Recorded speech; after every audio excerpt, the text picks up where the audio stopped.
Mengapa Hasan Tiro mendeklarasikan GAM? For 6 years, the rebels of Aceh have preferred to die fighting than call themselves Indonesians. They say Indonesia stole their land and their riches and they want it back, whatever the cost.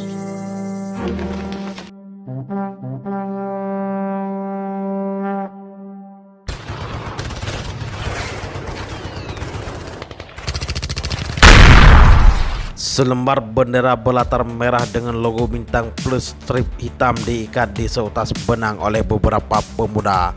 Di ujung benang tersebut terdapat beberapa balon oksigen warna-warni. Setelah selesai, beberapa pemuda tersebut melepaskan balon ini ke udara. Teriakan Aceh Merdeka pun menggema. Demikian sekilas peristiwa dalam peringatan milad Gerakan Aceh Merdeka atau GAM yang dilaksanakan di Taman Sri Ratu Safiatuddin, Banda Aceh, Jumat 4 Desember yang lalu. Para pemuda tersebut mengatakan jika bendera tidak bisa berkibar di darat, maka mereka akan mengibarkannya di langit Aceh.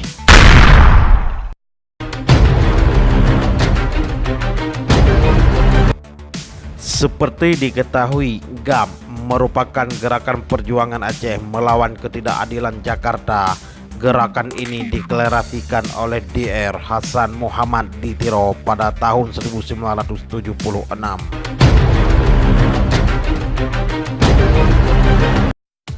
Tengku Hasan di Tiro merupakan deklarator kemerdekaan Aceh pada 4 Desember 1976.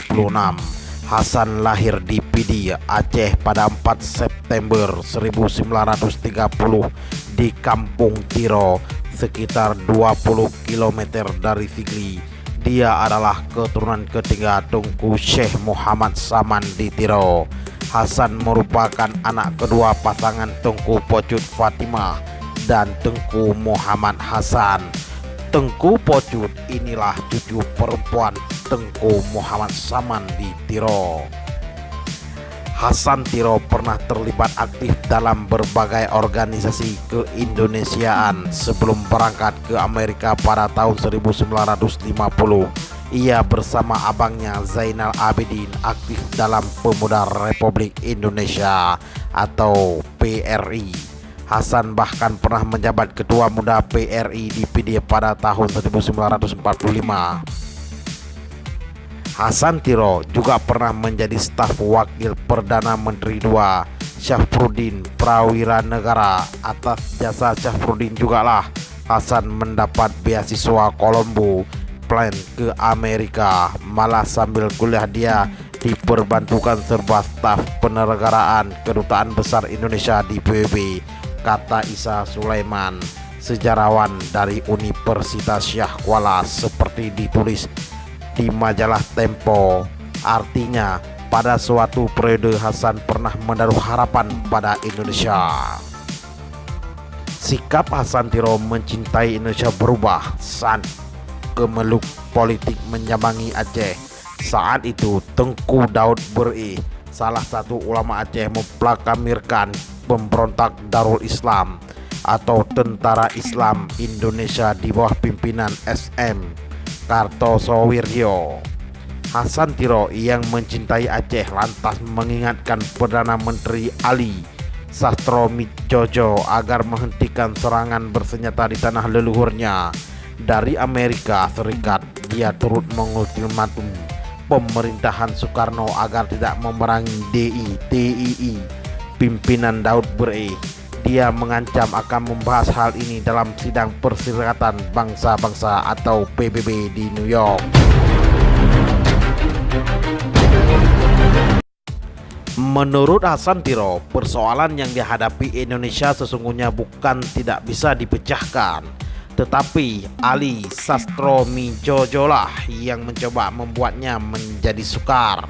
Menurutnya, jika Ali Sastroamidjojo mengambil keputusan untuk menyelesaikan pertikaian politik tersebut dengan jalan semestinya, yakni perundingan, maka keamanan dan ketentraman akan meliputi seluruh tanah air Indonesia pada saat itu. Ada beberapa poin tuntutan Hasan Tiro yang ditujukan untuk pemerintah Indonesia jika tidak mengubris permintaannya.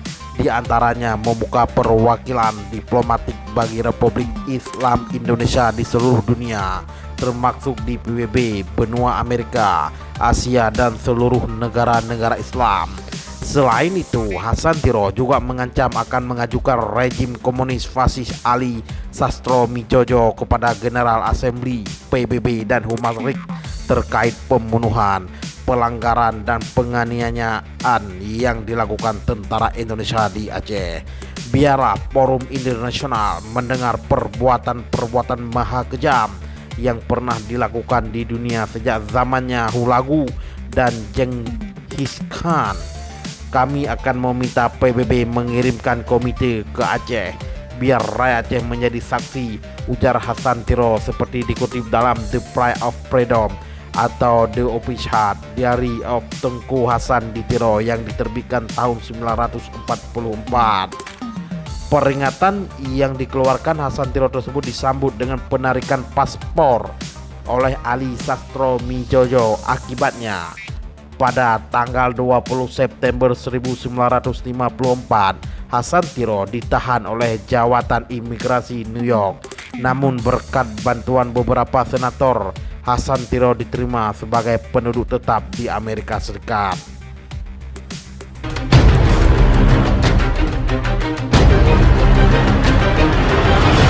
Pertarungan Hasan Tiro dengan pemerintah Indonesia kemudian mengantarkannya kejayaan Kerajaan Aceh Darussalam. Dari pergulatannya sebagai warga negara Amerika, dirinya telah berhasil menerbitkan beberapa buku, termasuk buku berjudul Aceh Bak Mata Dunia. Buku tersebut ditulis dalam bahasa Aceh yang menguraikan problem absennya kesadaran historis dan politis rakyat Aceh setelah Perang Belanda. Hasan Tiro turut mengkaji 5 editorial The New York Times sepanjang April-Juli 1873. Fase pertama, Perang Aceh melawan Belanda. Dia mengali kembali patriotisme Aceh. Harian Kondang itu mengakui kapasitas Kesultanan Aceh saat berperang melawan Belanda. Perang menentukan ini, kata Hasan, hanya mungkin dikobarkan karena semua pahlawan Aceh tahu bagaimana mati sebagai manusia terhormat.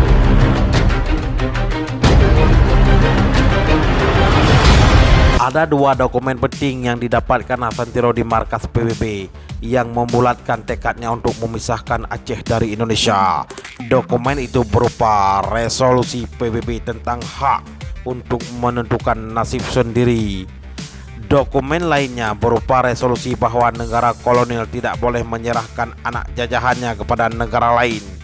Ia menilai perang Belanda terhadap Aceh tidak menyebabkan Aceh takluk dan dikuasai sepenuhnya oleh Belanda. Selain itu, Belanda tak berdasar menyerahkan Aceh melalui konferensi Meja Bundar 1949 kepada Indonesia atau Jawa.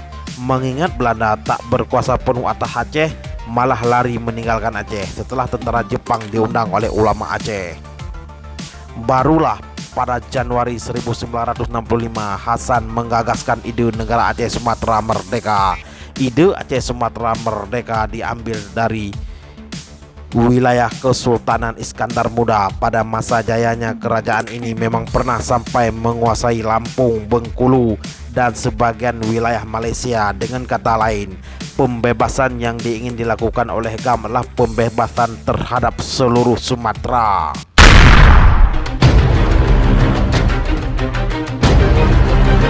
Sabtu 30 Oktober tahun 1976 sekitar pukul 8.30 pagi, perahu yang ditumpangi Hasan Tiro dari Malaysia merapat di Pasiduk, sebuah desa nelayan di pantai utara Aceh.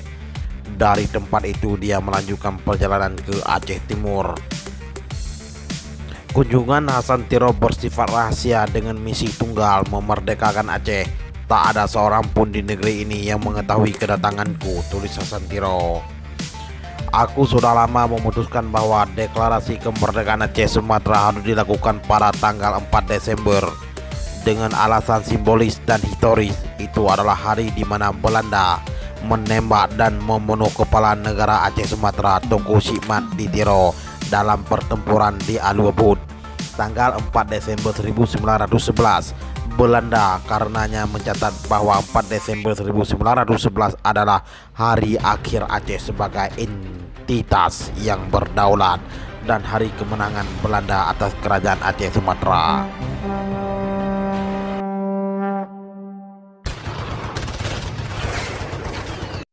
Maka begitulah di Bukit Cokan dia menuliskan deklarasi kemerdekaan Aceh, melanjutkan perjuangan Tunku Syek Ditiro dan para leluhurnya.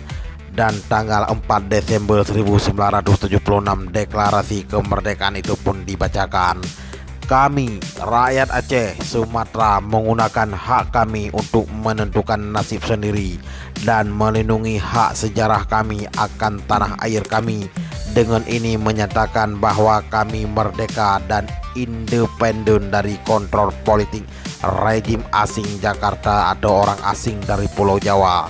Tanah air kami, Aceh, Sumatera, selalu merdeka dan independen sebagai negara yang berdaulat sejak dunia diciptakan.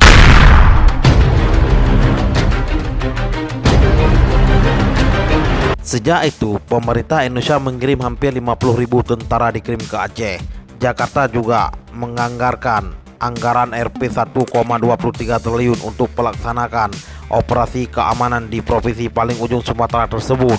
Beberapa operasi yang konon merenggut banyak nyawa warga sipil, yaitu operasi Jaring Merah, darurat militer, darurat operasi militer, dan darurat sipil.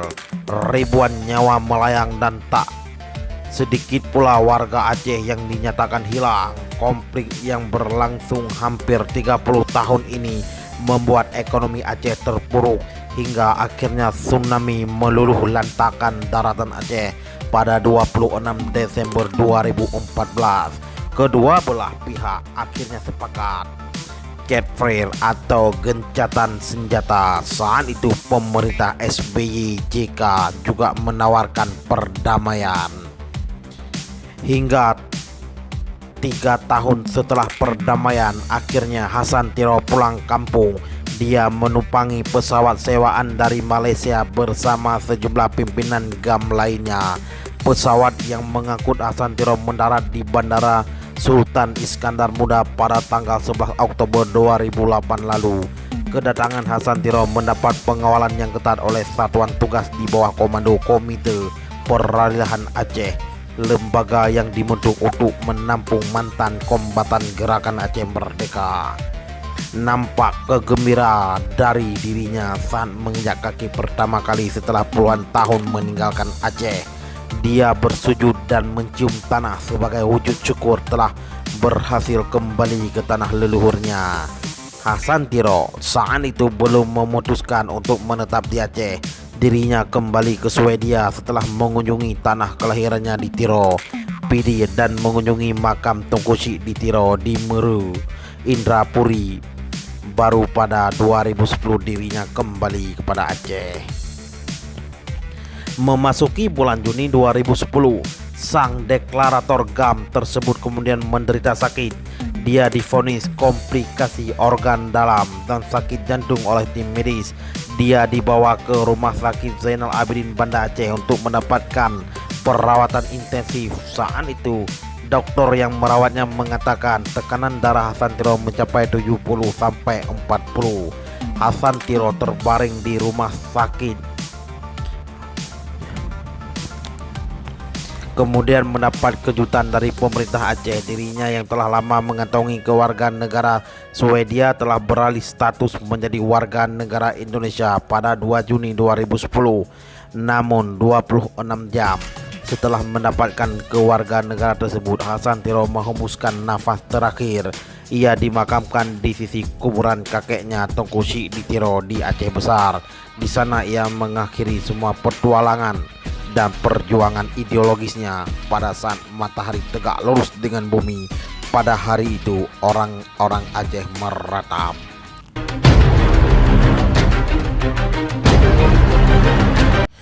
Ketua Komite Peralihan Aceh KPA Haji Muzakir Manaf mengaku sangat mengagumi dan menghormati sosok Hasan Tiro. Bagi pria yang akrab disapa Mualim ini, Hasan Tiro adalah sosok guru dan pemimpin karismatik yang disegani.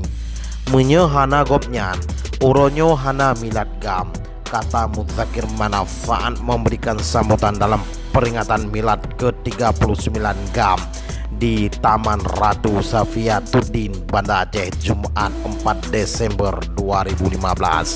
Muzakir Manaf mengatakan Hasan Tiro bukan hanya tokoh inspiratif dalam perjuangan, namun juga tokoh intelektual dalam Islam yang menguasai beberapa ilmu. Almarhum Wali adalah ulama.